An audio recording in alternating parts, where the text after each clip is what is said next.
قبائل baa la hubeynayaa mushkilo qabiil baa la gelayaa mushkilo qabiil waa soo maray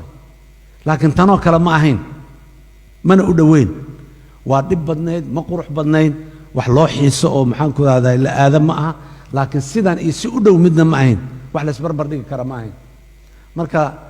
dadku markay warsadaan waxaan iraahdaa laba cudur Soomaalidu waxay dhigtay laba daran mid dooro يعني قفك لبا وحيابات أو كلا درن لكلا دورتسيو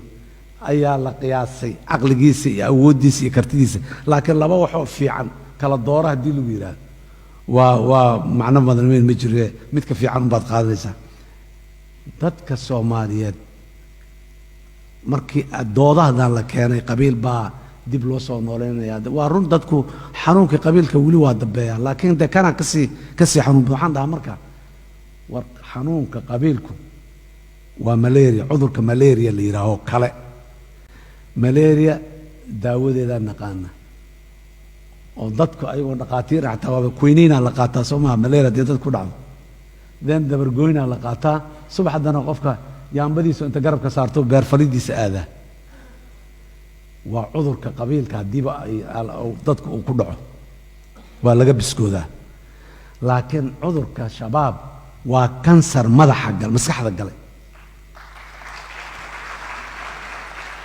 kansar maskaxda galay waa loo dhintaa ilaa maskaxda inta la qalo nus la gooyo xagga laga dhaco lama yeeli karo sida jirka intiisa kala la yeero nimankaani waa cudur kansar ah oo loo dhimanayo sida daraadeed inaad ka shaqeyso waaye in aanu cudurkaas ku dilin oo aad daawo u raadisaa qalliin kuma daaweyn kartid nimankaas meel ay daawo ku leeyihiin malaha dalka in laga saaro wuxuu waa fikir shabaab waxay ku salaysan yihiin ay dalka iyo dadka ku joogaan waa fikirku dhalasho ma leh citizenship ma leh maxaan ku yiraahdaa qabiil ma leh oo qowmiyad ma leh oo xuduud ma leh inti qaadata in wax isu ah inti qaadata wax isku ha cadaadeen ha madoobaadeen ha gudud intay doonaan kala aadaan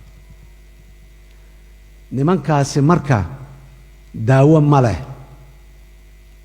fikirku hadduu yar yahay xataa wuu soo cifaa waa socdaa in la gooyo basuu leeyahay la jirida bixiyo shabaab in military loo difaaca bas maaha waa in ideologically fikir ahaan waa in loo defeat gareeya oo looga adkaada markii fikir ahaan looga adkaado fikirka laga adkaado uu dhimanaya